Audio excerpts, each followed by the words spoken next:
എനിക്കിതേ ഒന്നേ പറയാനുള്ളൂ. നമ്മൾ ക്രിസ്ത്യാനിയെന്നോ ഹിന്ദുവെന്നോ മുസ്ലിമെന്നോ കർത്തവനെന്നോ വെളുത്തവനില്ല. എല്ലാ നാമങ്ങൾക്കും ഉപരിയായി സർവശക്തനായ തമ്പുരാൻ നമ്മുടെ രക്ഷയ്ക്കായി നൽകിയ നാമമാണ് യേശു ക്രിസ്തു.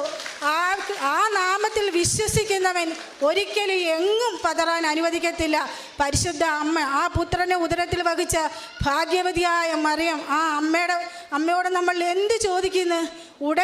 ഉടമ്പടിക്ക് ഉടനടി എന്ന് പറയുന്നത് പോലെ ഞാൻ എൻ്റെ മോള് അച്ഛൻ ഒരു 11 ഡേറ്റ് കാണിച്ച് 10-ാം തീയതി എൻ്റെ മോള് ജോലിക്ക് കയറുകയും ചെയ്ത്, ഞാൻ മോൾക്ക് വേണ്ടി പ്രാർത്ഥിച്ചപ്പോൾ 11-ാം തീയതി എന്നൊരു ഡേറ്റ് എൻ്റെ മുന്നിൽ കാണിച്ച്, പക്ഷേ 10-ാം തീയതി എൻ്റെ മോള് ജോലിക്ക് കയറുകയും ചെയ്ത്. അങ്ങനെ അനവധി നന്മകൾ. ഞാനിനി ഉടമ്പടി പുതുക്കാൻ വരുമ്പോൾ എനിക്കൊരൊറ്റ പ്രാർത്ഥനയും ഞാൻ എൻ്റെ ഉടമ്പടി വെക്കത്തുള്ളൂ. എൻ്റെ മരണം വരെ പരിശുദ്ധ അമ്മയുടെ കൃപയും കർത്താവായ യേശു ക്രിസ്തുവിൻ്റെ സ്നേഹവും എനിക്ക് വാങ്ങിത്തരണേ മാതാവേ എന്ന് മാത്രം